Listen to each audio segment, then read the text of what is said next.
Assalamualaikum warahmatullahi wabarakatuh. Alhamdulillahi rabbil alamin. Wassalatu wassalamu ala ashrafil mursalin Nabiyyina wa maulana Muhammadin wa ala alihi wa sahbihi ajma'in. Wa ashhadu an la ilaha illallah wahdahu la syarikalah. Wa ashhadu anna Muhammadan abduhu wa rasuluh. Salawatu rabbi wa salamu alaihi wa ala alihi wa ashabihi wa man sara ala nahjihi wa stanna bi sunnatihi ila yaumiddin. Alhamdulillah, puji syukur kita haturkan kehadirat Allah Subhanahu wa taala. Dialah zat yang memberikan limpahan hidayah bagi para hambanya, sehingga Allah taala membukakan hati kita untuk mau belajar. Semoga keinginan kita untuk menambah pengetahuan tentang agama, salah satu di antara indikasi bahwasanya Allah Subhanahu wa taala menghendaki kebaikan bagi kita. Sebagaimana sabda Nabi sallallahu alaihi wasallam, "May yuridillahu bi khairan yufaqihu fid din." Barang siapa yang Allah kehendaki untuk mendapatkan kebaikan, maka dia akan dipahamkan oleh Allah dalam masalah agama. Dan masjid yang ideal tidak hanya dimanfaatkan untuk kegiatan ibadah ritual, tapi juga dijadikan sebagai pusat kegiatan keagamaan kaum muslimin, termasuk diantaranya adalah kegiatan edukasi. Karena itu kalau tadi ketua takmir menyampaikan bahwa masjid ini punya banyak sekali program-program kegiatan kajian, walhamdulillah, semoga bisa dilestarikan dan mudah-mudahan bisa juga diselenggarakan di masjid-masjid yang lain. Salawat dan salam selalu tercurah untuk junjungan kita Nabi Agung Muhammad sallallahu alaihi wasallam atas perjuangan besar beliau dalam mendidik umat agar kita bisa memiliki akidah yang lurus dan bagaimana cara beribadah yang benar sesuai dengan bimbingan yang telah beliau berikan.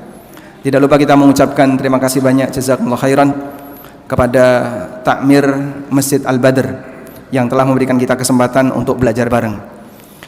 Kali ini judul yang mau kita angkat adalah buku ini, Bila Ku Mati.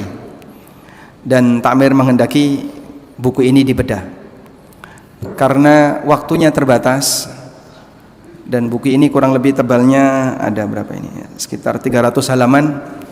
Berarti nanti kita bacakan daftar isi saja. Baik, berbicara tentang masalah kematian, kenapa ini penting untuk kita angkat? Ada dua pertimbangan.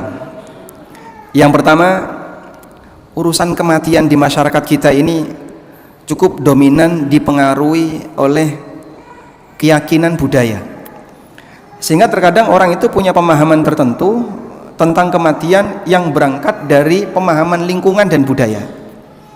Di Jawa ini banyak sekali, Pak ya. Sehingga ada orang yang dia meyakini A, meyakini B, meyakini C. Dari mana itu? Katanya seperti itu.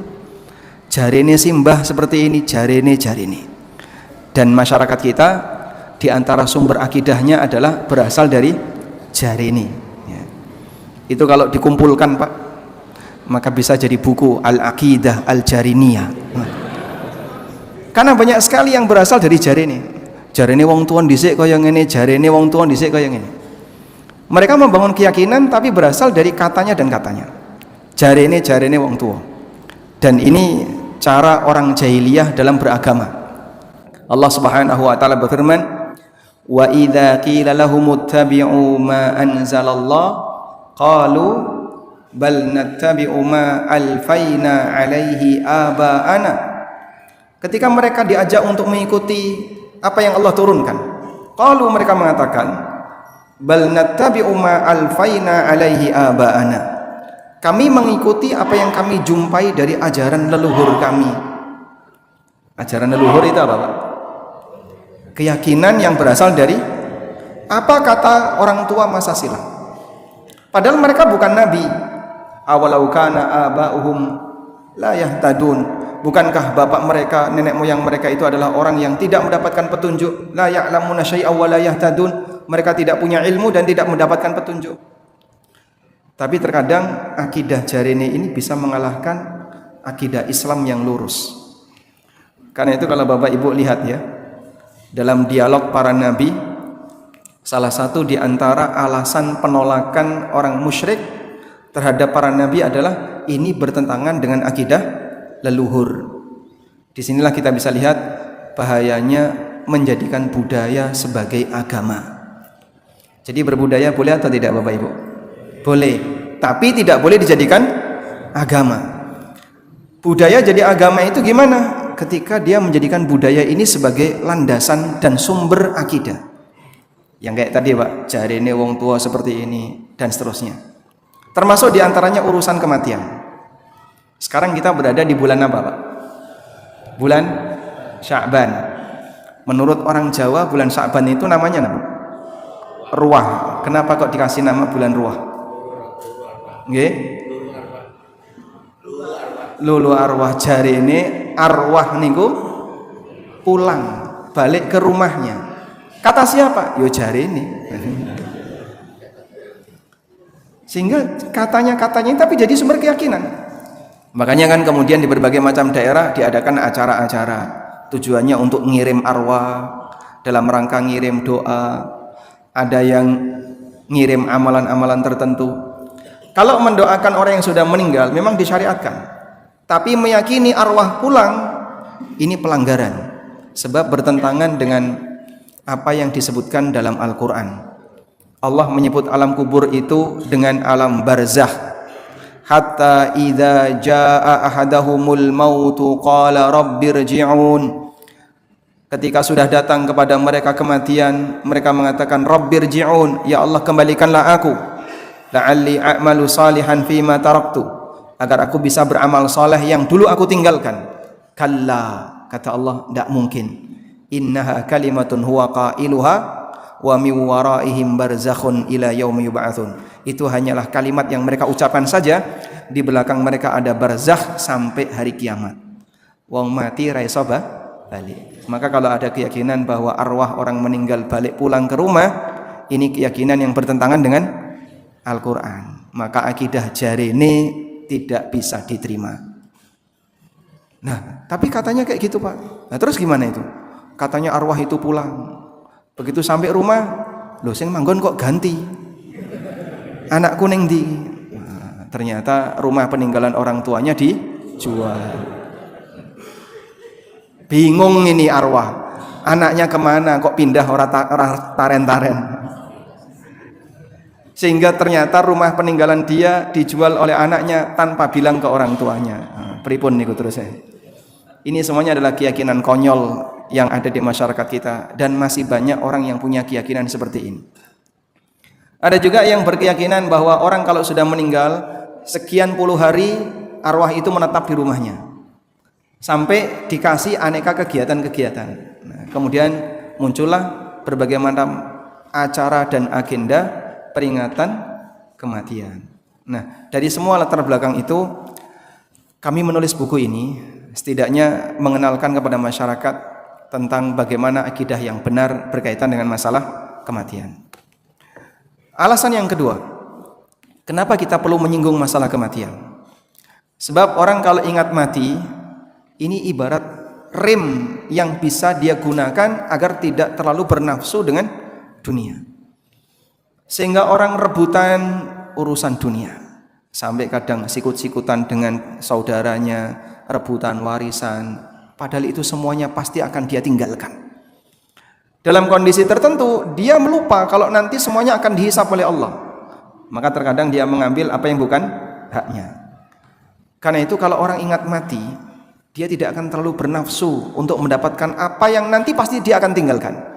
Rasulullah sallallahu alaihi wasallam mengatakan, "Aktsiru dzikra hadimil ladzat." Aktsiru dzikra hadimil ladzat. Oh, apa nih? Ini belum nyambung, masyaallah. Coba kita sambungkan, Pak, biar bisa terbaca.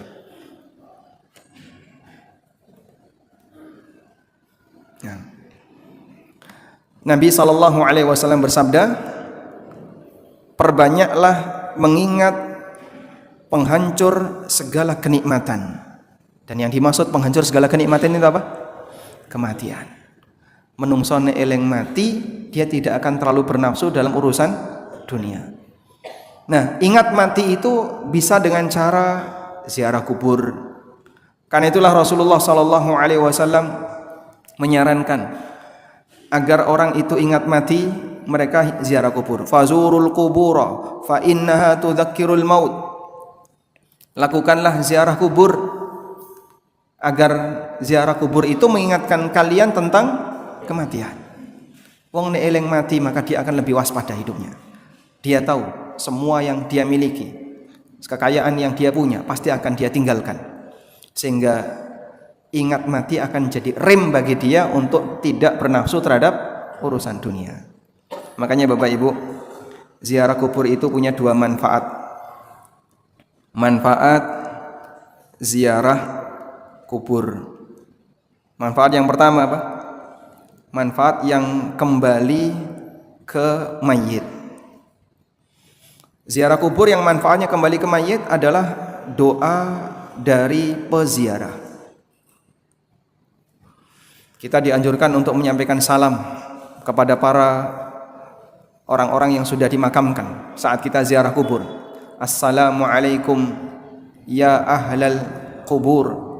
Assalamualaikum ahla diyari qaumin mu'minin. Wa inna insyaallah bikum lahikun. Nas'alullaha lana wa lakumul afiyah. Doa dari peziarah ini bermanfaat bagi yang diziarahi. Mereka punya ikatan iman, sehingga orang mukmin yang masih hidup bisa mendoakan mukmin yang telah meninggal. Yang kedua, manfaat yang kembali ke peziarah.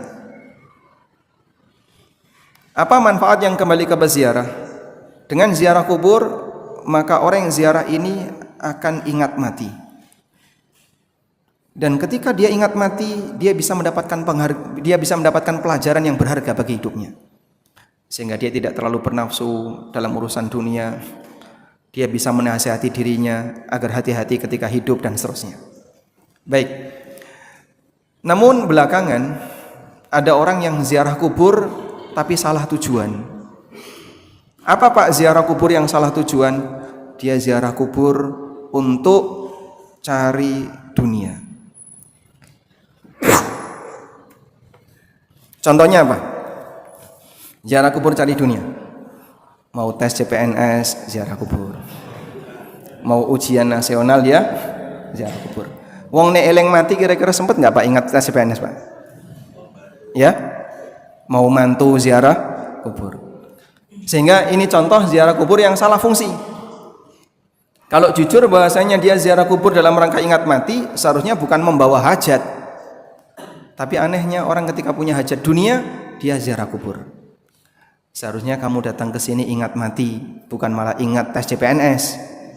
Kau datang ke sini ingat mati, bukan malah mikir ujian nasional. Sehingga kalau dia datang ke sana tujuannya untuk minta A, minta B, jelas ini tidak diajarkan dalam agama kita. Baik, selanjutnya kita langsung menuju beberapa catatan seputar masalah kematian.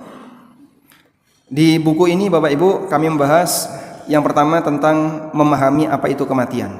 Ini berisi tentang catatan hakikat dari kematian. Kemudian yang kedua kisah kematian para nabi. Mulai dari wafatnya Nabi Muhammad SAW sampai keyakinan bahwa Nabi Khidir masih hidup.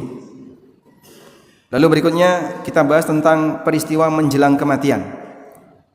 Ada apa ketika seseorang menjelang kematian? Lalu kita bahas tentang saat kematian tiba. Peristiwa besar apa yang terjadi saat kematian tiba? Siapa malaikat pencabut nyawa? Benar enggak namanya itu Israel? Karena yang ma'ruf di masyarakat namanya Israel. Lalu bagaimana malaikat bisa mencabut nyawa banyak manusia dalam sekali waktu? Lalu mengenai hadis perjalanan roh pasca kematian. Termasuk diantaranya adalah calon mayit ini diberi kabar gembira sebelum wafat, sehingga orang mukmin yang baik ditunjukkan kepadanya kabar gembira dan kebaikan sebelum nyawanya dicabut. Lalu kita bahas tentang catatan mengenai roh. Apa hakikat dari roh? Kemudian kita menjelajahi alam barzah, melihat lebih dekat tentang alam kubur berdasarkan dalil-dalil yang ada. Lalu kita bicara tentang fikih takziah. Berikutnya fikih tentang kuburan, Dan yang terakhir masalah sedekah dan kirim pahala untuk mayit. Walhamdulillah. Baik, karena waktunya terbatas, silakan Anda pilih 2 saja. Yang mana, Pak? Yang mana? Yang terakhir. Yang terakhir penutup ya, Pak. Mana yang mau dipilih? Hah?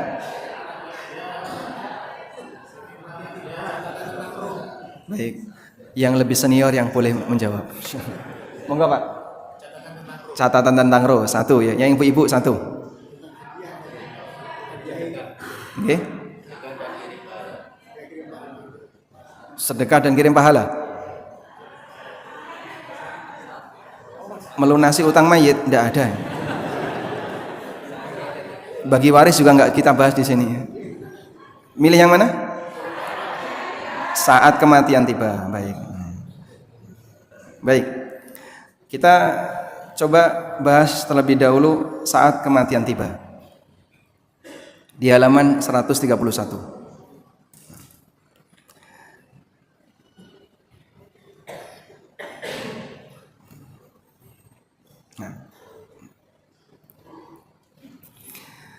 Ketika kematian tiba, detik-detik yang paling mengheningkan, ketika sang hamba meregang nyawa, menentukan hasil antara bahagia abadi atau celaka abadi. Sebab yang menentukan ketika di dunia ini adalah bagian ujungnya. Sebagaimana sabda Nabi SAW, innamal a'malu bil khawatim. Sesungguhnya amal itu ditentukan oleh ujungnya.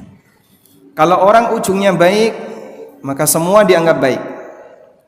Kalau ujungnya jelek, semua dianggap jelek. Sehingga perjuangan kita untuk jadi orang baik sampai kapan? Sampai mati. Allah Ta'ala berfirman, wa'bud rabbaka hatta ya'tiyakal yaqin.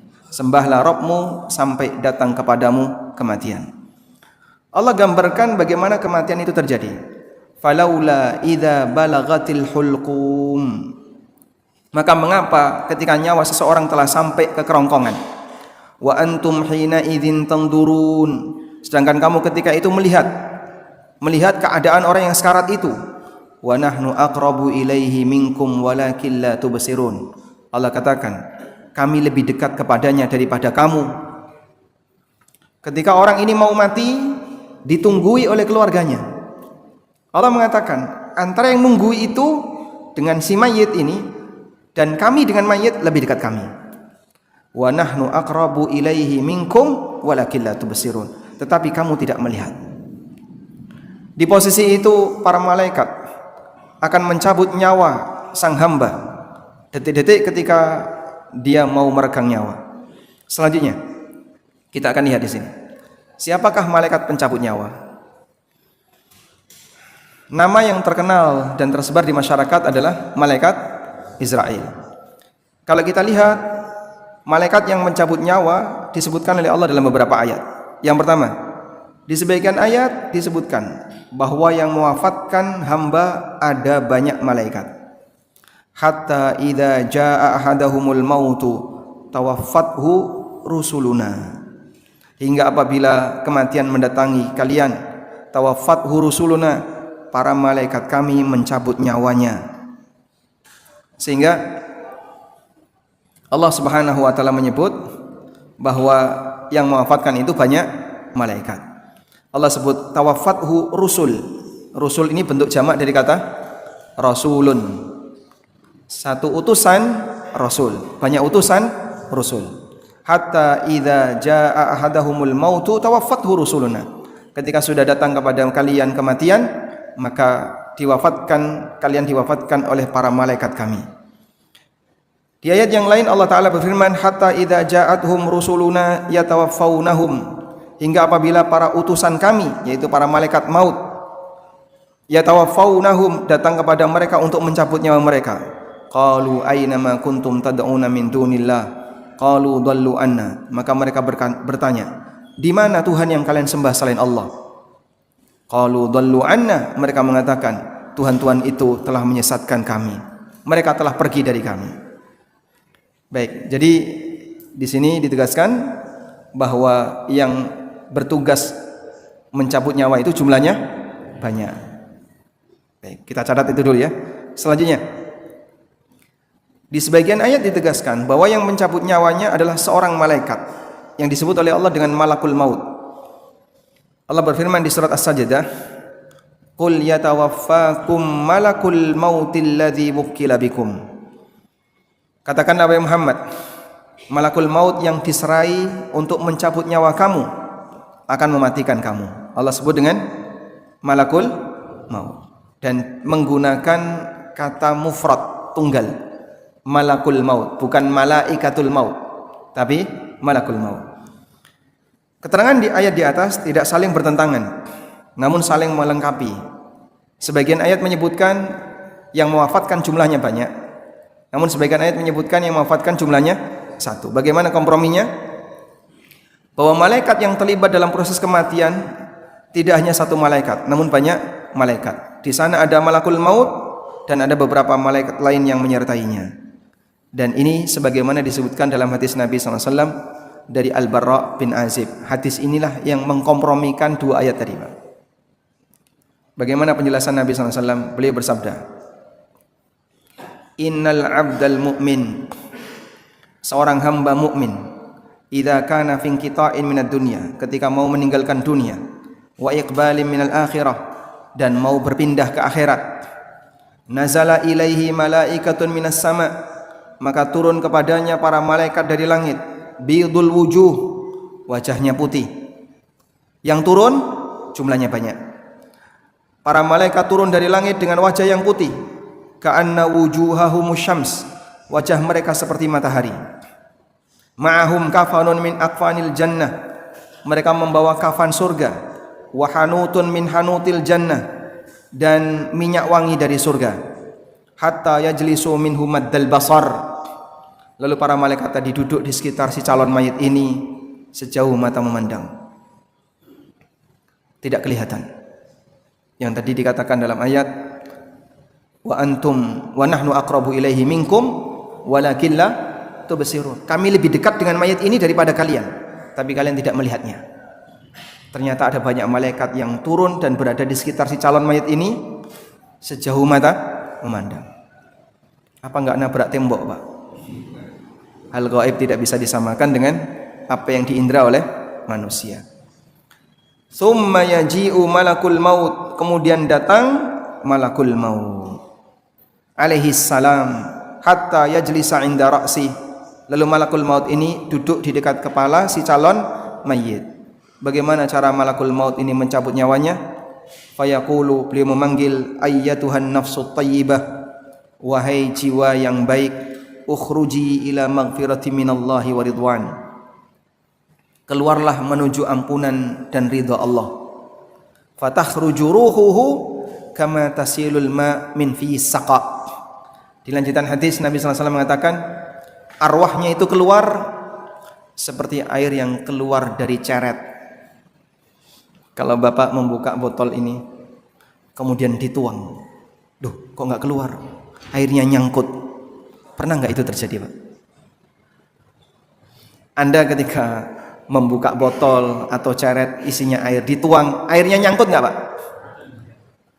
Airnya tidak nyangkut, keluar dengan sangat mudah.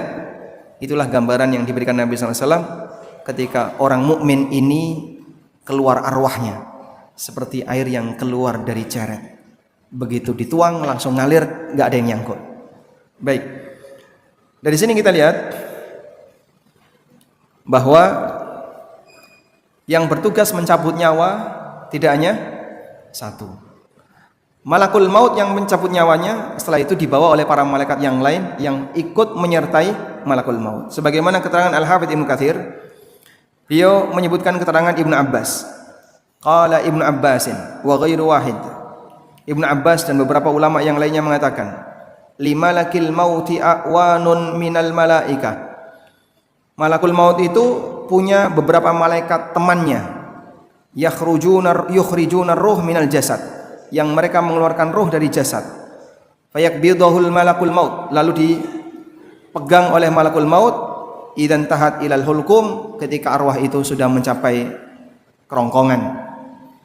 Sehingga yang bertugas mencabut malakul maut lalu diambil oleh para malaikat yang lainnya. Baik. Lalu siapa namanya? Dalam Al-Qur'an Allah menyebut malakul maut, alladzi wukila bikum. Adakah nama Israel? Al-Hafidz Ibnu Katsir mengatakan, amma malakul maut falaysa bimusarrahin bismihi fil Qur'an.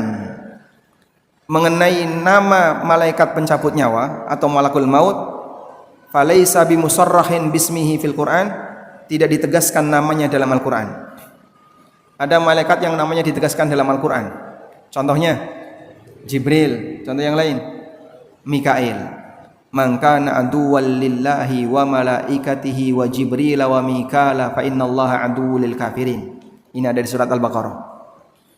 Kalau malakul maut, kata Al-Hafidz Ibnu Katsir, namanya tidak ditegaskan dalam Al-Qur'an. Wala fil ahadits as-sihah. Demikian pula dalam hadis-hadis yang sahih. Wa qad jaa tasmiyatuhu fi ba'dil athar bi Israil. Hanya saja penyebutannya ada yang menyebutkan Israel terdapat dalam sebagian riwayat dan athar ulama. Wallahu a'lam. Maka nama Israel itu, kata Al-Hafidz Ibnu Katsir, tidak berasal dari dalil, tapi dari keterangan ulama. Nah, bahkan ada sebagian yang mengatakan Israel itu berasal dari berita Israiliyat. Dalam keterangan yang disampaikan oleh Syalbani, hadza huwa ismuhu fil Qur'an. Demikianlah julukan yang tepat yang disebutkan dalam Al-Qur'an. Adapun nama Israel sebagaimana yang tersebar di masyarakat, fala aslalahu, enggak ada dasarnya. Wa innama huwa minal Israiliyat, namun ini bersumber dari berita Israiliyat, riwayat dari Bani Israel. Oleh karena itu, mengingat yang disebutkan oleh Allah dan hadis hanya malakul maut, maka sebaiknya kita nyebut sebagaimana nama yang ada. Siapa malaikat pencabut nyawa? Kita bilang malakul sebagaimana nama yang disebutkan dalam Al-Qur'an. Baik. Selanjutnya, kurang berapa menit? Isya. Nah, cukup insyaallah. Masih 10 menit. Bagaimana malakul maut bisa mematikan banyak manusia dalam sekali waktu? Katanya malaikat cuma satu, malakul maut yang mencabut tadi ya. Dan punya beberapa teman, tapi petugas yang mencabut malakul maut. Pertanyaan ini menjelaskan betapa agungnya kuasa Allah, betapa luasnya kuasanya dalam mengatur seluruh makhluk. Bagaimana malakul maut dapat mencabut nyawa makhluk di berbagai tempat, di belahan bumi timur dan barat dengan jarak yang sangat jauh dalam waktu bersamaan. Para ulama memberikan jawaban. Di antaranya Al-Qurtubi dan Ibnu Katsir. Mereka menjelaskan bahwa Allah Ta'ala memudahkan bagi malaikat maut tugas yang besar ini. Allah mendekatkan seluruh jarak di bumi kepadanya, sehingga bumi seperti sebuah mangkok besar di hadapannya. Bumi hanya seperti mangkok.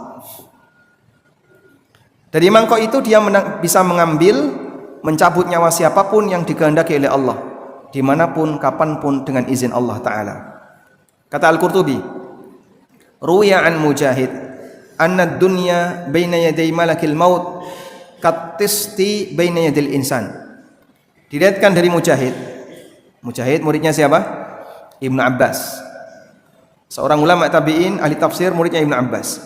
Dunia di hadapan malakul maut seperti wadah di hadapan manusia. Ya'khudhu min haitsu syaa. Dia bisa mencabut nyawa siapapun yang dia kehendaki. Ibarat bapak melihat seekor atau punya sebuah wadah, di situ ada banyak ikan cupang, Pak. Mau ngambil mana, dia bisa keluar dari ember. Demikian perumpamaan yang diberikan oleh Mujahid.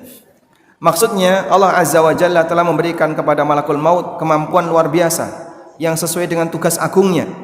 Tidak ada yang bisa menghalanginya untuk mencabut nyawa dalam jumlah yang banyak sekali waktu.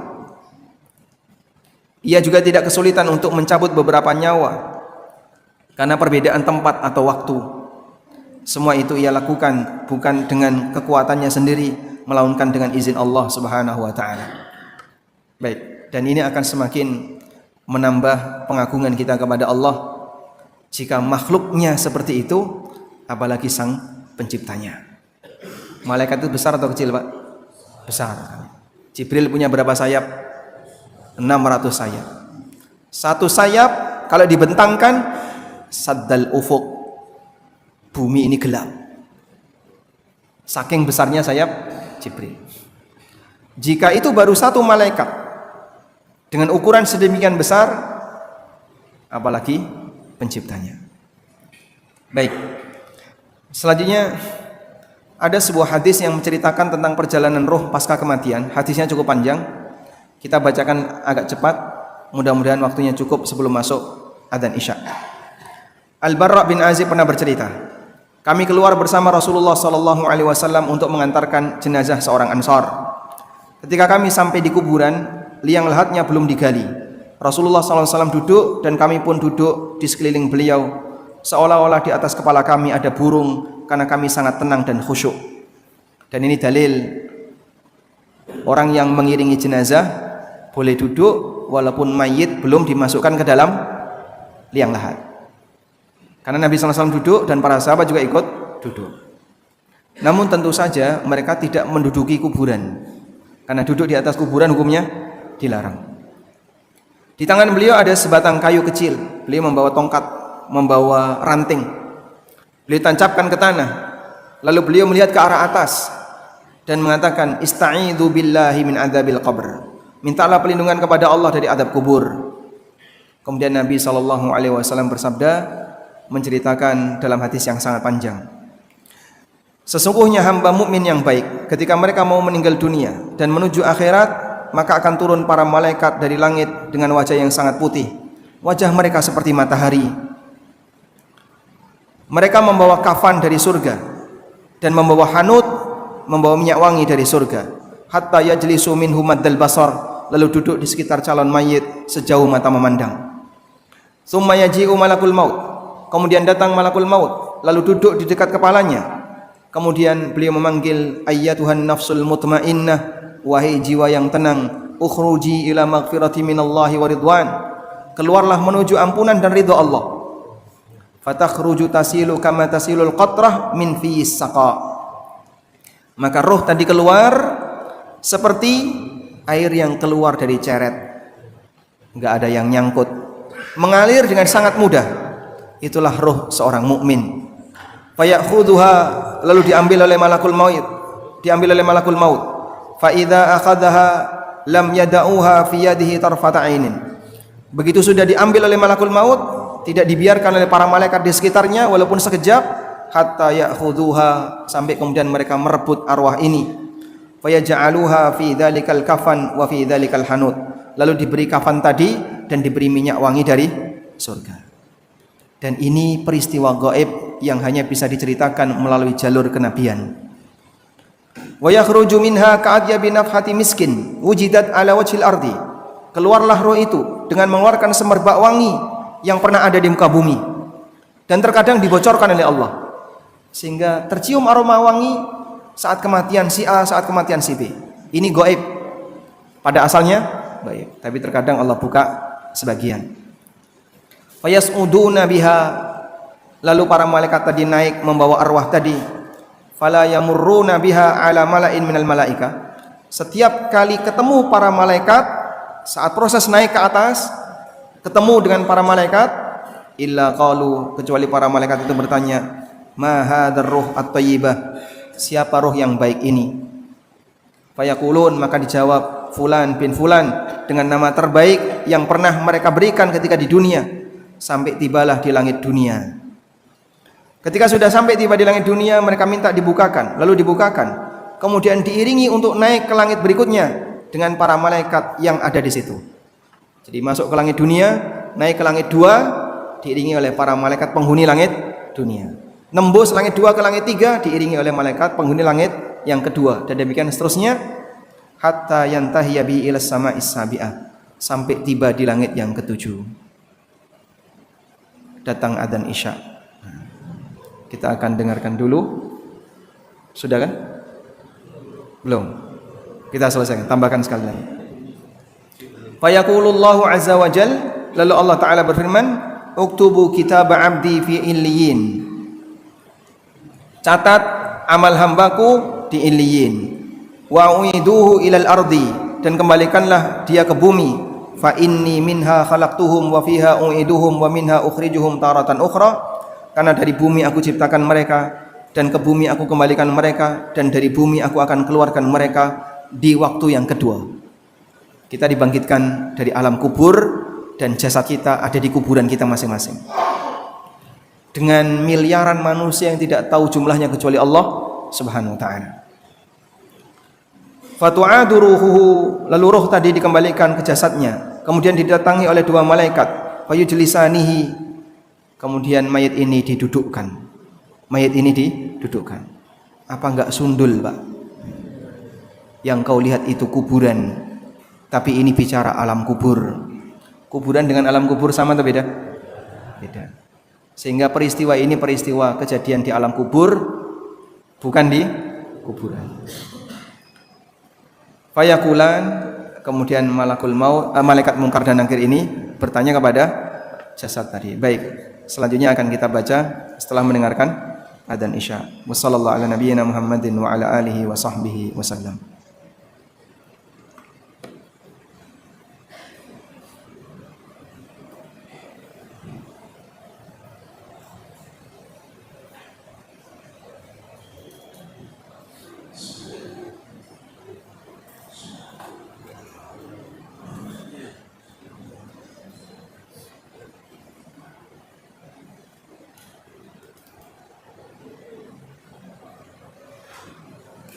Allah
الصلاة القائمة آت محمدا وسلم محمدا.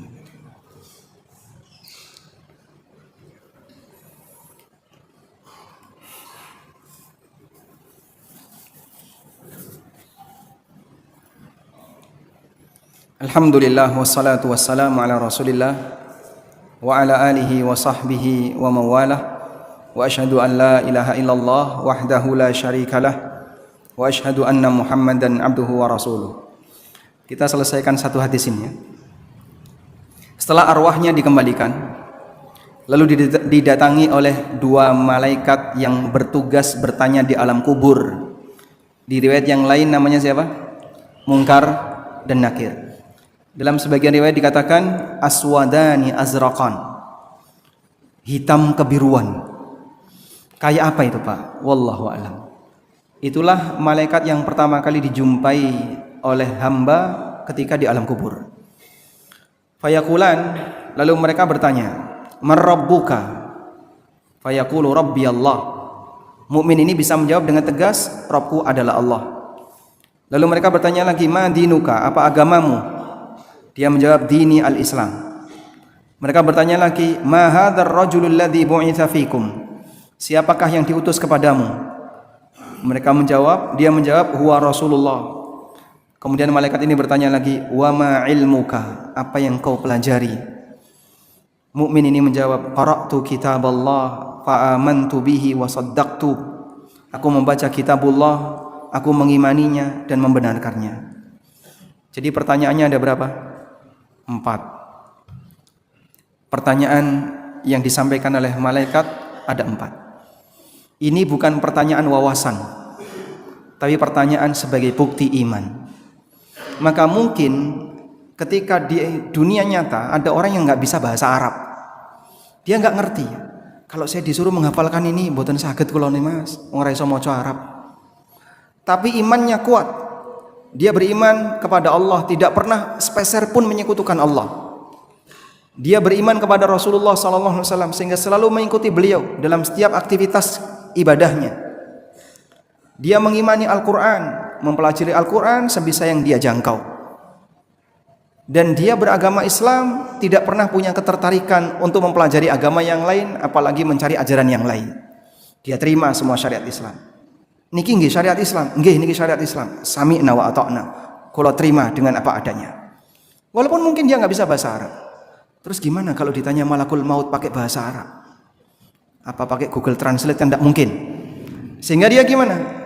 Ini jawaban bukti iman. Maka jika dia punya iman, dia bisa menjawab.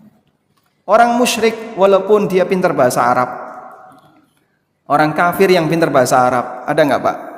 Banyak sekali. Para tetangga Rasulullah SAW adalah orang Arab. Mungkin menghafalkan ini gampang bagi mereka. Tapi ini bukan jawaban karena pengetahuan, tapi jawaban karena iman. Sehingga 4 ini jamaah bagian dari hal prinsip dalam beragama. Mengenai iman kepada Allah, mengenai iman kepada Rasulullah SAW, mengenai komitmen untuk menjalankan syariat Islam, dan yang keempat, ada satu pertanyaan, wa ma ilmuka? Apa yang kau pelajari? Sebagian orang dia belajar ilmu agama butuh waktu belasan tahun. Untuk jadi dokter spesialis itu butuh waktu berapa lama, Pak? Berapa lama? 6 tahun. Kurang, Pak, kayaknya. S1-nya 4 tahun, nanti internship, terus tambah apa lagi, tambah apa, sampai spesialis. Pinten tahun? 11 tahun. Dia mungkin butuh waktu 11 tahun untuk bisa menjadi dokter spesialis. 11 tahun itu kalau digunakan untuk belajar agama, jadi ulama kibar, Pak. 2 tahun hafal Quran, nanti tambah sekian tahun hafal Sahih Bukhari, Masya Allah. Jadi ulama kibar itu. Andaikan dia gunakan 11 tahun untuk belajar agama, fokus. Baik, maka kalaupun Bapak Ibu belajar ilmu dunia, menghabiskan waktu bertahun-tahun, jangan sampai kita belajar agama hanya memberi waktu sisa. Wis tuwa gek teko. Gelem sinau aku. Lalu menyampaikan ke ustadznya, tolong Pak Ustadz, jangan berat-berat, saya sudah tua. Lah dulu bapak masih muda kemana saja? Kok tua baru datang? Mungkin saja bisa seperti itu. Tayyib. Selanjutnya, fayunadi munadin minas sama, maka terdengarlah panggilan dari langit, an sadaqa abdi, hambaku benar, fa afrishuhu minal jannah, bentangkan untuknya jalan ke surga, wa albisuhu minal jannah, berikan dia pakaian dari surga, waftahu lahu baban ilal jannah, dan bukakan untuknya pintu surga, fayatihi min ruhiha wa tibiha, maka dia mendapatkan angin surga dan aroma surga. Wa yufsahu lahu fi qabrihi madda basarihi, dan kuburnya dilapangkan sejauh mata memandang. Sekali lagi, ini cerita alam barzakh, alam kubur, bukan kuburan. Sehingga nggak bisa di logika manusia. Kalau kuburannya dilapangkan sejauh mata memandang, apa gak nabrak koncone, Pak? Yang kau lihat itu kuburan, bukan alam kubur. Wa ya'tihi rajulun hasanul wajhi, lalu datang orang yang wajahnya bagus, hasanul thiyab, pakaiannya bagus, thayyibur rih, aromanya wangi. Fayaqulu abshir billadhi yasurruka, hadza yaumuka alladhi kunta tu'ad. Orang ini datang sambil memberikan kabar gembira. Kabar gembira untukmu, ini adalah hari yang dulu dijanjikan kepadamu. Maka si mayit ini tanya, man anta? Kamu siapa? Fawajhukal wajhu yaji'u bil khair, wajahmu mendatangkan kebaikan. Orang yang cakap ini kemudian menjawab, ana amalukas saleh, aku adalah amal salehmu. Sehingga Anda ketika memperjuangkan amal saleh, hakikatnya sedang memperjuangkan teman terbaik saat kita ditinggal oleh semua teman kita di dunia. Maka berusahalah untuk menjaga amal itu sebaik mungkin. Ikhlasnya diperjuangkan, kesesuaian dengan petunjuk Nabi SAW diperjuangkan. Hindari yang namanya riya, sum'ah, dan semua penyakit yang bisa merusak amal. Semoga amal ini diabadikan, dan itulah yang bisa kita andalkan untuk jadi teman ketika kita berada di alam kubur. Fayaqulu, kemudian si mayit ini mengatakan, Rabbi aqimis sa'ah, ya Allah segerakan kiamat. Rabbi aqimis sa'ah, ya Allah segerakan kiamat, hatta arji'a ila ahli wa mali, hingga aku bisa ketemu dengan keluargaku dan hartaku. Orang mukmin, apa yang dia tinggalkan ketika di dunia digantikan oleh Allah dengan jauh lebih baik. Orang mukmin berpisah sementara dengan keluarganya dan nanti akan ketemu kembali dengan keluarganya. Maka pada saat ditampakkan kepadanya, surgamu seperti ini, dan nanti kau ketemu dengan keluargamu di situ, dia minta kepada Allah, segerakan kiamat agar aku bisa ketemu kembali dengan istri dan anakku.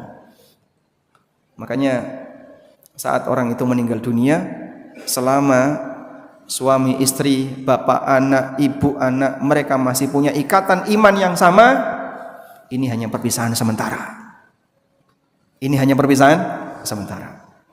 Sehingga ada seorang nabi yang ketika kehilangan anak, beliau perjuangkan agar anaknya bisa dipertemukan ketika di akhirat. Siapa nabi yang dimaksud? Nabi Nuh alaihissalam. Coba kita lihat. Allah Subhanahu wa taala bercerita tentang bagaimana kejadian anak Nabi Nuh tenggelam. Wa hiya tajri bihim fi maujin kal jibal. Perahu Nabi Nuh itu berlabuh di banjir yang ombaknya seperti gunung. Allah gambarkan ombaknya seperti gunung. Fi maujin kal jibal. Ombaknya seperti gunung. Kapal apa yang bisa bertahan menerjang ombak seperti gunung? Padahal kapalnya Nabi Nuh itu dzatu alwahin wa dusur, hanya tersusun dari alwah, lembaran-lembaran kayu, Pak. Enggak sekuat kapal Titanic, Pak, yang pakai lapisan baja. Hanya lembaran-lembaran kayu. Kalau bukan karena penjagaan Allah, hancur diterpa ombak segede gunung. Wa nada Nuhun ibnahu wa kana fi ma'zilin. Nuh memanggil anaknya yang anaknya sedang mengasingkan diri. Ya bunayyar kam ma'ana, wahai anakku ayo naik bersama kami. Wala takum ma'al kafirin, kau jangan bersama orang kafir.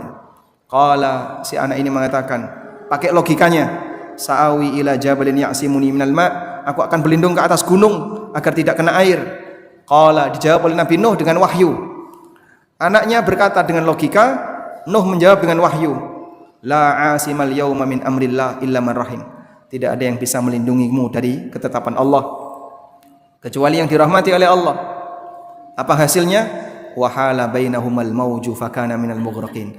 Datang ombak yang besar menghalangi keduanya, lalu anaknya tenggelam. Satu bicara pakai logika, aku akan naik ke gunung biar nggak kena air.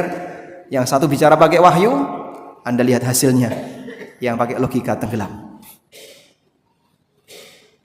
Sampai kemudian perahu itu, kapal itu bersandar di sebuah tempat. Wastawat alal judi. Dia bersandar di al-judi. Lalu Nabi Nuh berdoa, wa nada Nuhu rabbahu.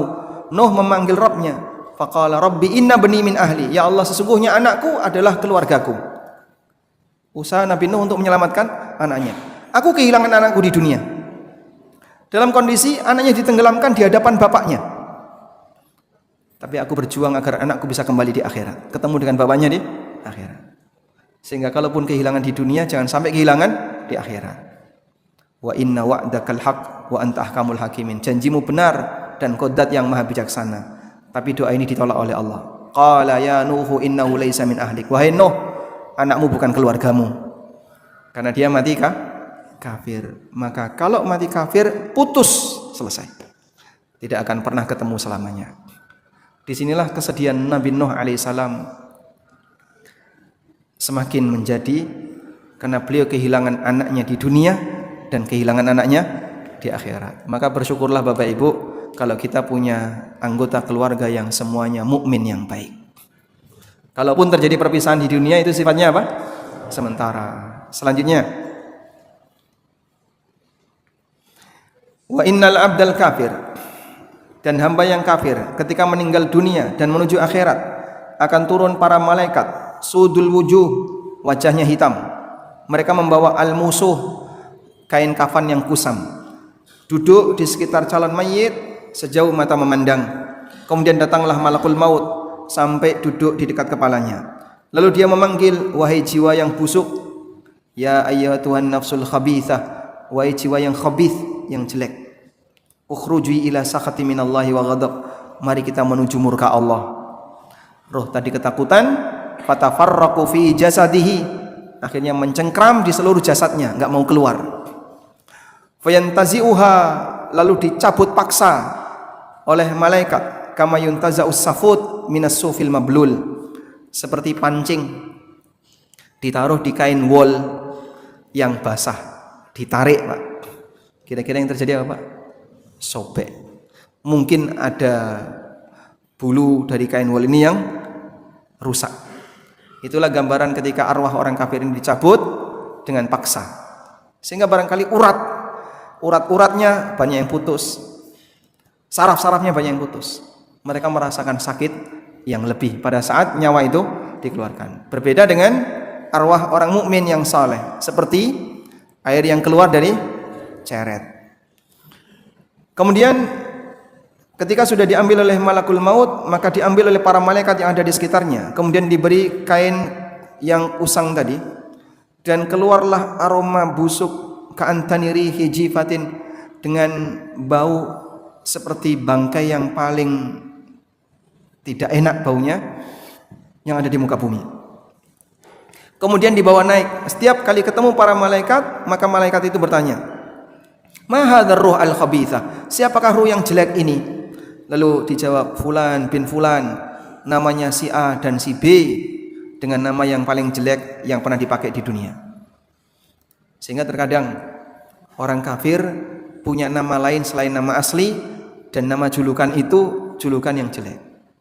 Misalnya nyebut binatang dan seterusnya. Sampai tibalah di langit dunia, saat minta untuk dibukakan, tidak dibukakan. Langit dunia tidak dibukakan. Orang kafir tidak boleh nembus langit.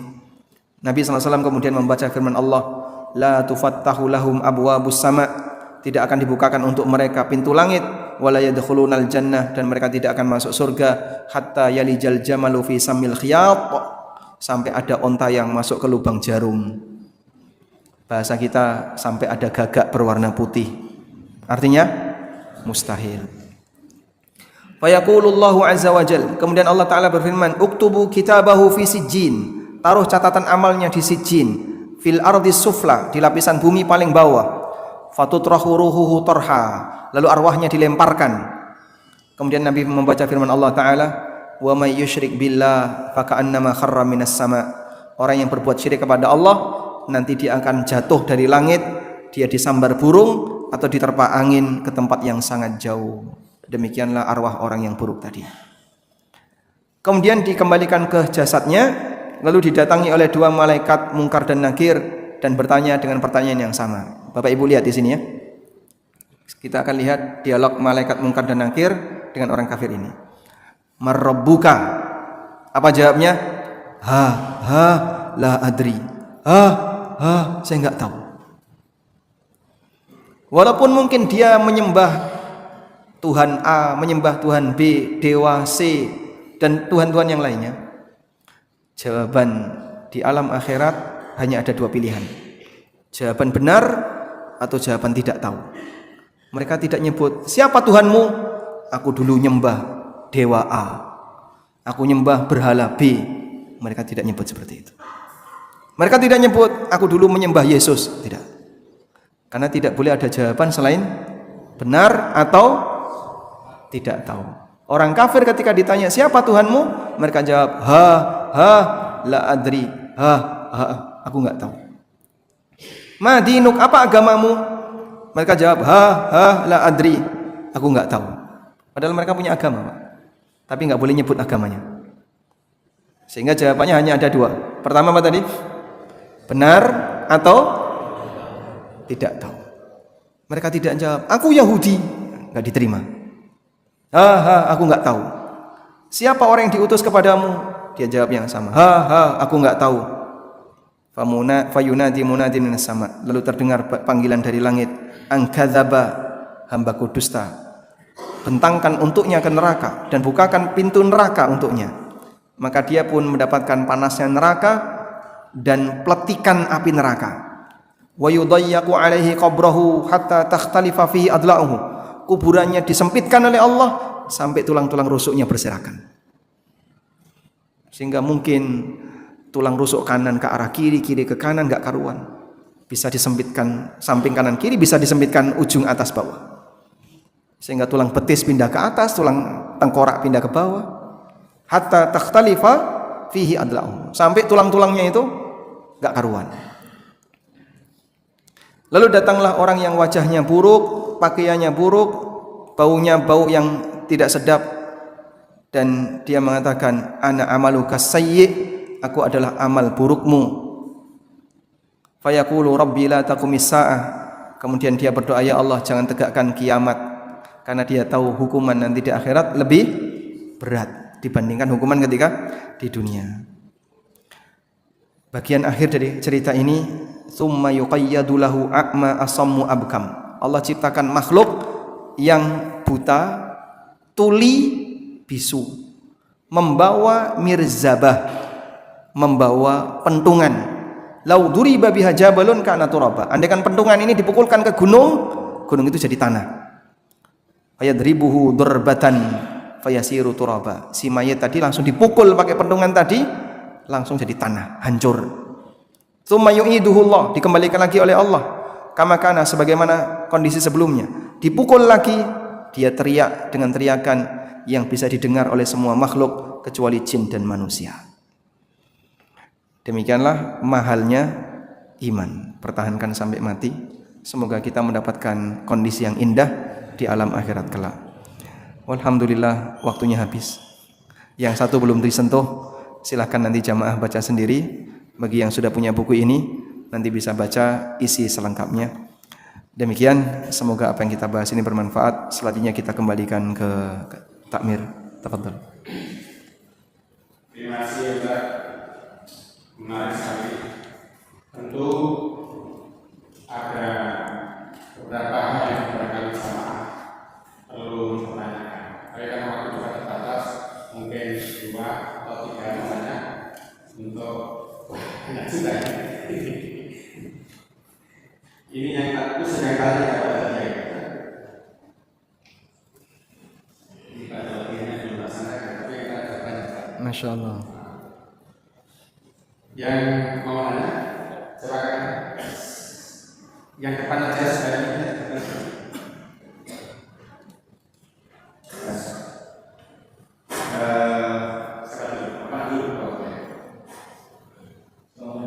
Waalaikumsalam warahmatullahi wabarakatuh.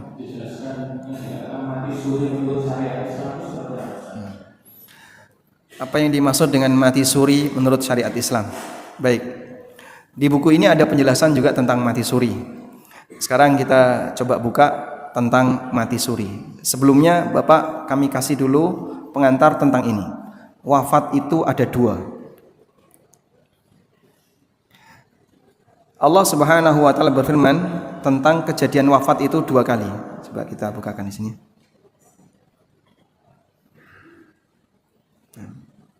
Nah, ini ya. Macam-macam kematian.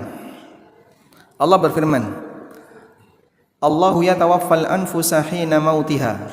Allah yang mewafatkan jiwa ketika mati.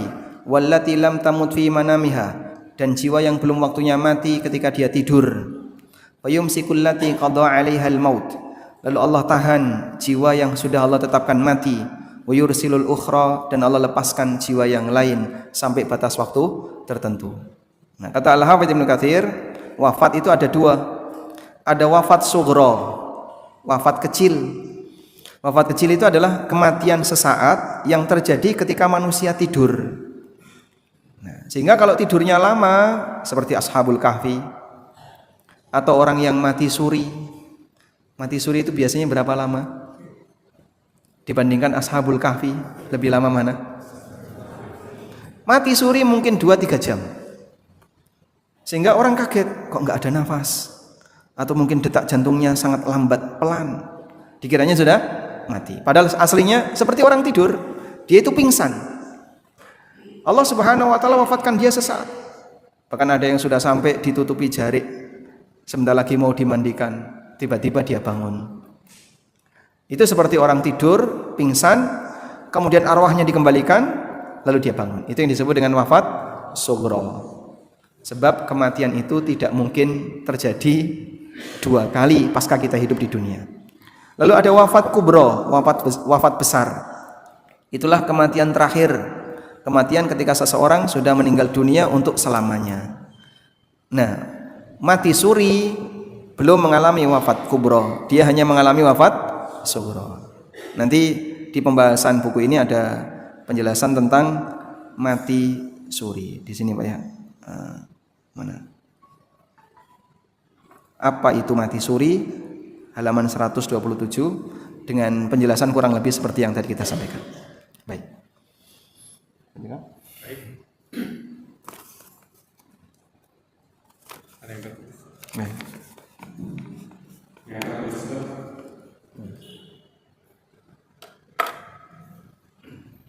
semoga Allah kepada Ustaz. Amin. Yang hadir dan jamaah yang hadir di majelis ini.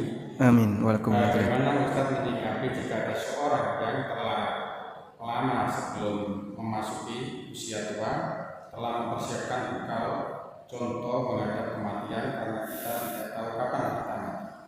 Apakah melakukan hal tersebut sudah dianggap tepat? Yang terpenting juga bekal untuk menghadapi kematian. Tulisannya agak susah. Baik, masya Allah. Alhamdulillah. Mungkin pernah bercita-cita jadi dokter ya. Baik. Sekarang dokter tulisannya bagus kayaknya. Baik.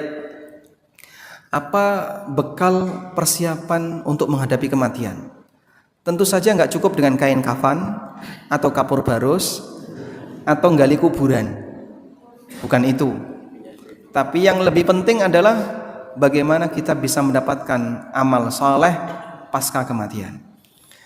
Sehingga bekal pasca kematian yang paling penting pertama, banyak bertaubat kepada Allah. Kenapa Pak? Karena kita mau menghadap Allah, maka sucikan lahir batinmu dengan cara banyak taubat. Allah turunkan surat An-Nasr. Surat An-Nasr bunyinya gimana Mas? Idza jaa nasrullahi wal fath. Bagian akhir dari surat An-Nasr, fasabbih bihamdi rabbika wastaghfir. Ada perintah menyucikan nama Allah, memuji Allah dan mohon ampun kepadanya. Innahu kana tawwaba. Dan surat An-Nasr ini ketika turun, kata Ibnu Abbas, hadza ajalu Rasulillah sallallahu alaihi wasallam. Ini surat yang menandakan dekatnya ajal Nabi sallallahu alaihi wasallam.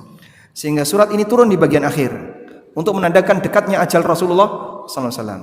Dan di situ ada perintah banyak bertobat. Maka Nabi sallallahu alaihi wasallam setelah turun surat An-Nasr, ketika rukuk dan sujud beliau membaca subhanakallahumma rabbana wa bihamdika Allahumma ighfirli. Doa ketika rukuk dan sujud. Banyak bertobat. Yang kedua, selesaikan semua hak orang lain yang belum beres. Mungkin pernah terjadi gesekan dengan saudara, dengan teman, dengan siapapun. Selesaikan. Karena gesekan dunia akan jadi sumber masalah di akhirat. Orang ketika tegang dengan orang lain, ada hak yang belum selesai di dunia, maka nanti akan dilanjut di mana, Pak? Di akhirat. Jangan sampai kita jadi orang yang bangkrut. Amal kita sudah upayakan, kita rajin sholat puasa, pahalanya dibawa di akhirat, tapi ternyata wa qad dzalama hadza wa syatama hadza wa safaqa dama hadza wa akhadha mala hadza. Dia pernah mendolimi si A, mengambil hartanya si B, mencaci maki si D, mencemarkan nama baik si E, fa akhadha hadza min hasanatihi wa hadza min hasanatihi. Semua berebut amal soleh yang pernah kita kerjakan. Fa in faniyat, kalau amal soleh itu habis, walam yuqda ma alaih, tapi dosanya belum hilang, ukhidat min sayyiatihim thumma turihat ilai thumma turiha ilan nar. Diambillah dosa-dosa orang yang pernah kita zalimi, dilemparkan ke kita, lalu kita dilemparkan ke neraka. Maka orang ini disebut sebagai siapa? Muflis, orang yang bangkrut. Karena itu Imam Syafi'i ngasih pesan, bi'saz zad ilal ma'ad al-udwan alal ibad. Sejelek-jelek bekal menuju akhirat adalah bermusuhan dengan anggota masyarakat. Jangan suka bermusuhan dengan yang lainnya. Bekal yang ketiga adalah pertahankan iman sebisa mungkin. Orang kalau sakit terkadang sabarnya turun, lalu ke dukun. Dan itu di akhir hayatnya. Waliyadzubillah. Iki bapak digoreng dia ning rumah sakit kene wis ngentai duit, wis goreng dukun ae. Akhirnya dia dibawa ke dukun. Di detik-detik kematiannya. Bahaya ya, bahaya besar. Sehingga jangan sampai imannya rusak gara-gara dia melakukan perbuatan kesyirikan. Kadang dibawa ke tempat-tempat keramat dan seterusnya. Jaga iman baik-baik. Sebab musyrik sampai mati dia membawa dosa syirik, maka dosa itu tidak akan diampuni oleh Allah Subhanahu wa taala. Wallahu a'lam. Sama lagi. Ya, ini datangnya lebih awal, dapat hadiah langsung. Buku ini boleh? Ya,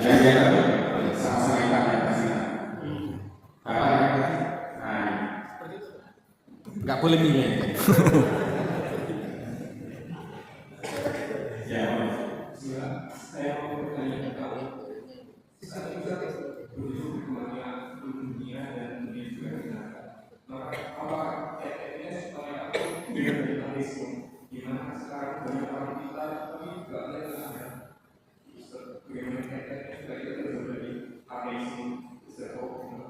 Baik. Banyak orang yang pintar tapi dia tidak percaya akhirat. Alhamdulillah kalau di Indonesia jumlahnya tidak lebih banyak daripada di Eropa, di Amerika, di Australia. Sehingga di sana dominan orang tidak beragama. Karena bagi mereka nama Tuhan itu ganggu aktivitas. Sehingga mereka tidak ingin ada Tuhan dalam kehidupan ini. Sejatinya hati mereka kosong. Karena orang kalau tidak punya akidah, tidak punya iman, itu susah. Dia mau tawakal kepada siapa, bingung. Saat dia punya masalah, dia nggak bisa menyelesaikan masalah itu, akhirnya jadi beban pikiran dia sehingga stres. Maka negara-negara yang secara ekonomi bagus, dianggap sebagai negara maju, namun tingkat bunuh dirinya tinggi. Jepang, Finlandia, Korea, dan seterusnya. Karena dia ketika stres bingung. Gak punya Tuhan ya. Mau mengadu ke siapa? Di share di medsos, pembaca hanya bisa tepuk tangan berjamaah. dia nggak punya tempat untuk bersandar. Karena itu kita bersyukur Allah jadikan kita sebagai orang Indonesia sebagai manusia yang berakidah, punya iman dan keyakinan. Walaupun mungkin secara fasilitas duniawi tidak lebih hebat dibandingkan mereka. Terus apa yang perlu kita pertahankan? Iman itu bisa luntur. Nabi SAW menyebutkan, innal imana la yakhlaqu kama yakhlaqu thawb. Iman itu bisa luntur sebagaimana kain itu bisa luntur. Baju makin lama kita pakai, warnanya gimana Pak? Pudar. Sehingga yang dulunya biru sekarang jadi agak putih. Yang dulunya warna A berubah pudar. Iman juga seperti itu. Lalu kita butuh untuk mempertahankan iman ini stabil. Di mana kita bisa mendapatkan kestabilan iman? Di majelis ilmu yang di situ Al-Quran dan hadis dibacakan. Karena ketika seseorang dia belajar, akan ada pengaruh. Satu, tambah yakin. Sekarang aku jadi semakin yakin Pak Ustadz. Nah itulah iman yang bertambah. Yang kedua, tambah pemahaman. Sekarang saya jadi ngerti, ternyata selama ini saya salah. Yang ketiga, dia tambah dekat dengan Allah. Pengagungan Allah tambah makin besar. Sehingga kadang di majelis ilmu dia bisa nangis. Di majelis ilmu dia bisa merenungkan dosa dan kesalahannya. Itulah iman. Sehingga dari pengaruh inilah iman itu bertambah. Maka kalau bapak atau ibu belajar kok kemudian memberikan O efek O. Oh kayak gitu. Nah itulah iman bertambah. Oh gitu ya. Nah itu namanya apa? Pemahaman dia bertambah, imannya bertambah. Karena itu Mu'adz bin Jabal radhiyallahu anhu ketika mengajak orang untuk ngaji, maka beliau ngundang dengan mengatakan, "Haya nu'minu sa'atan." Mari kita ngecas iman sesaat. Mari ngecas iman sesaat. Sebab di majelis ilmu itu tempat orang untuk ngecas iman. Karena itu tolong Bapak Ibu ya, terutama Bapak-bapak, jangan remehkan Jumatan. Kalau kita remehkan Jumatan, orang hanya yang penting duduk, dengkur, turu, ranggo bris, Arab diceramai gak diceramai, paling podo wae. Walaupun puluhan tahun kita Jumatan, tidak akan memberikan pengaruh sama sekali bagi hati. Padahal di tempat itu Allah sebut sebagai forum zikrullah. Fas'au ila dzikrillah wa dzarul bai'. Bersegeralah menuju zikrullah dan tinggalkan jual beli. Allah sebut Jumatan dengan kegiatan zikrullah. Sehingga diopeni ketika dapat ilmu. Open inilah yang akan menambah iman. Wallahu a'lam. Ini sudah jam 8 pasal jam 8. Hadiah satu tulisan. Manut kula nderek jamaah. Di antara ibu sendiri kepala. Nah, itu satu ini ya. Minta Bapak Ihsan. Ibu yang ibunya cuma satu saja. Tapi Bapak sekalian hadiahnya berapa? Hadiahnya. Yang mirip pertanyaan tulisan bisa. Yang pertanyaannya dibacakan tadi.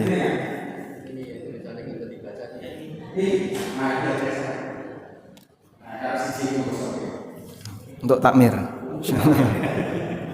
Monggo Bu. Waalaikumsalam warahmatullahi. Jadi yang namanya saya pernah mendengar bahwasanya seorang hafiz Quran dan memiliki musyafaat ketika nanti di akhirat. Nah kalau memang itu benar adanya, kalau orang tua sudah meninggal terlebih dahulu dengan keadaan Sebentar dulu. Kecepatan enggak begitu terus. Pelan-pelan. Kalau memang Jadi saya pernah mendengar bahwa seorang hafiz Quran itu hafid Quran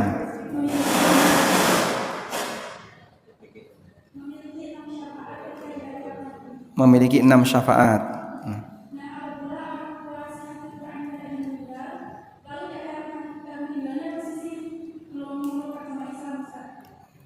Gimana?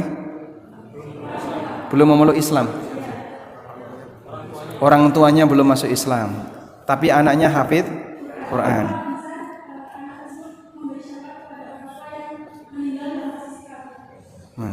Masya Allah, baik.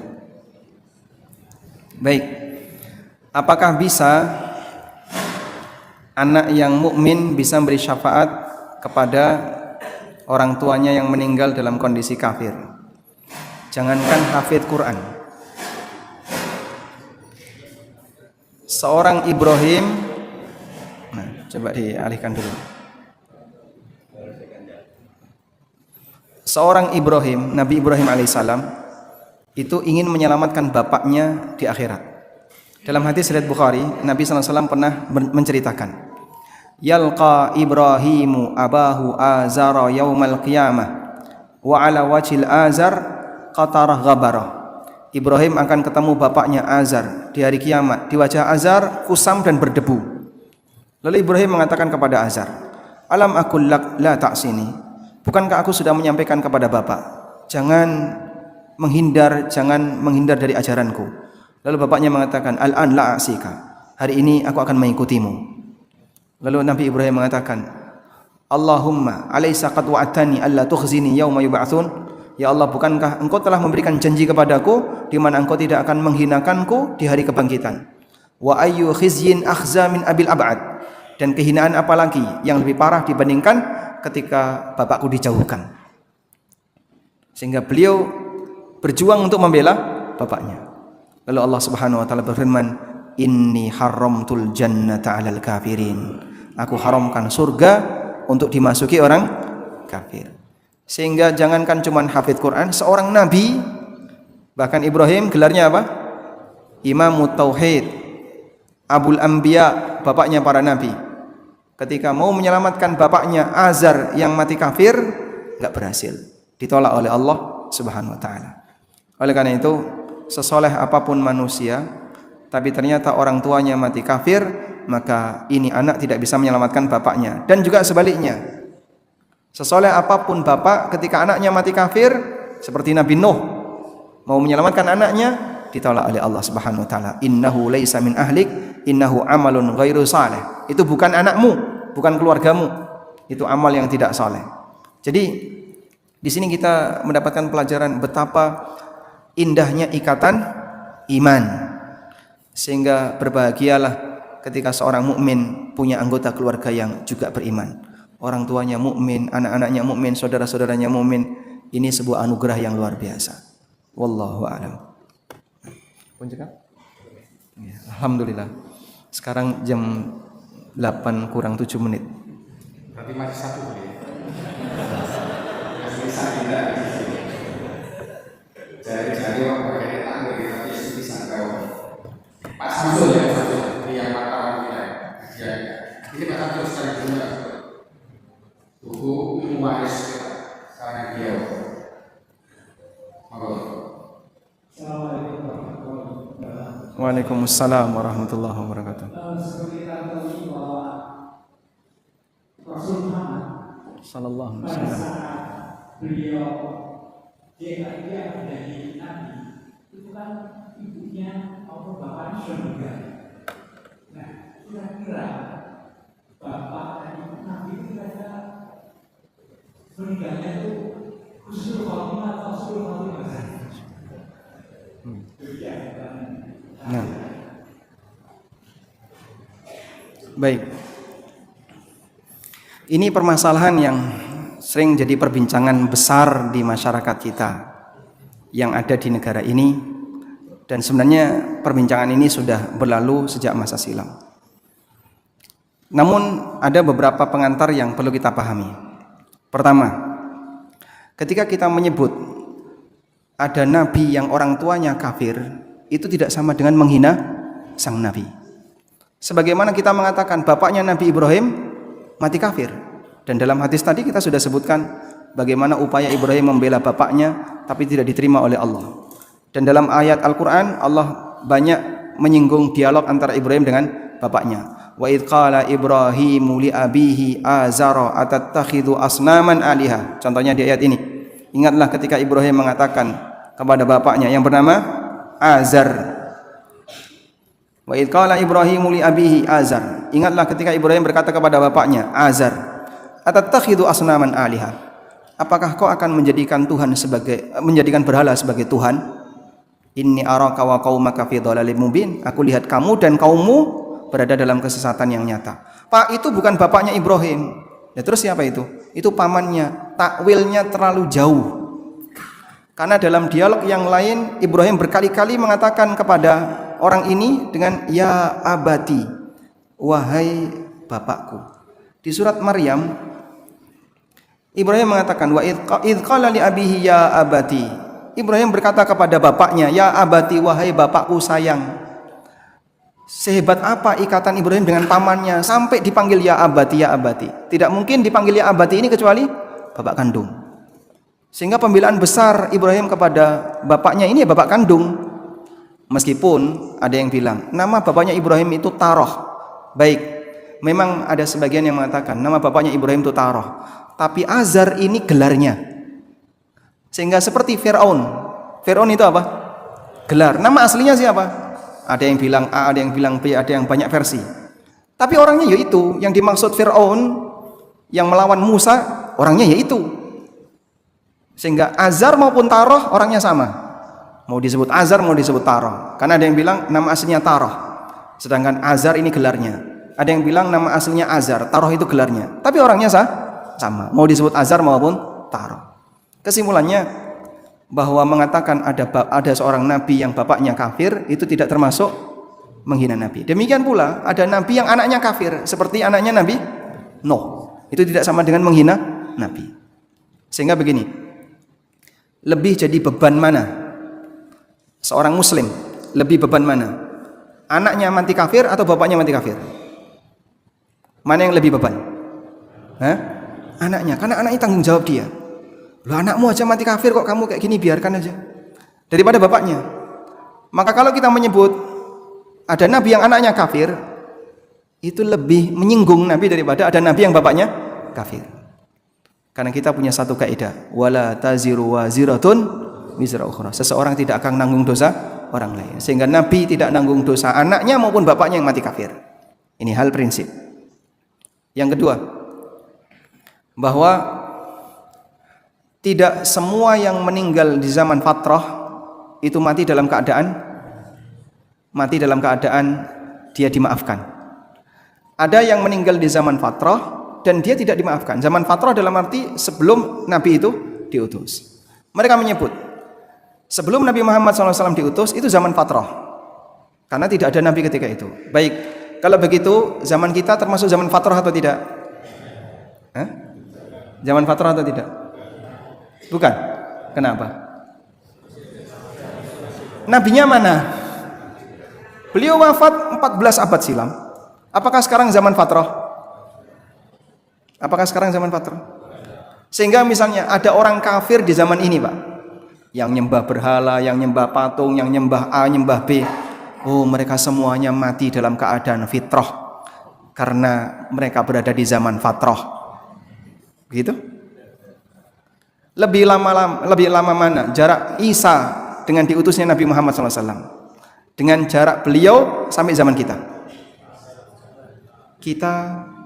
14 abad. Antara Nabi Muhammad SAW dengan Isa hanya 6 abad. Jadi kita 2 kali lipatnya lebih.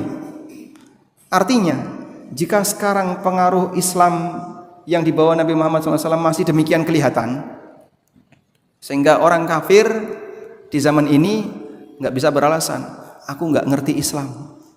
Islam tonggomu kok nggak ngerti. Kau dengar setiap hari. Bisa nggak dia mengatakan aku nggak ngerti Islam? Padahal Islam itu tetangga dia dengar setiap hari ada azan, dia tahu bahwasanya Nabi yang terakhir telah datang, tapi mereka ingkari.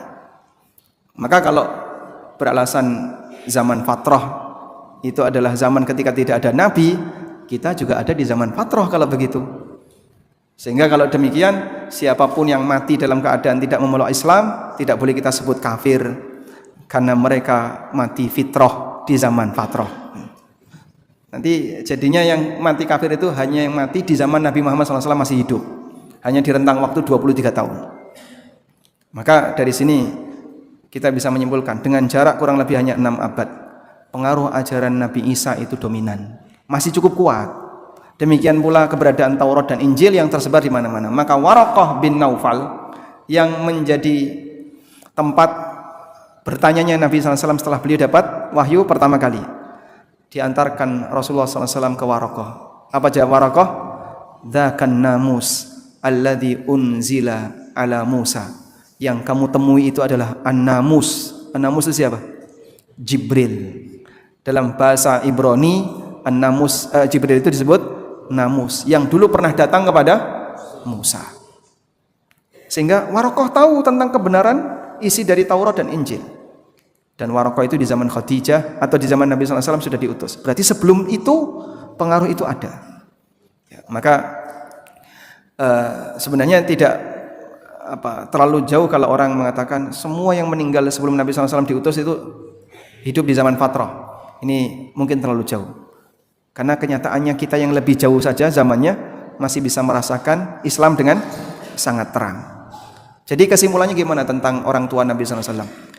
Memang kita akui di situ ada dua pendapat. Tapi jumhur ulama mengatakan kedua orang tua Nabi SAW mati kafir. Dan hanya sebagian ulama, terutama dalam hal ini adalah pendapatnya As-Suyuti. Sebelum itu para ulama Syafi'iyah seperti An-Nawawi menegaskan orang tua Nabi SAW mati kafir. Makanya ketika Nabi SAW minta izin untuk mendoakan agar ibunya diampuni, tidak diizinkan oleh Allah. Baik. Dan relevansinya apa Pak? Seperti ini kita bahas.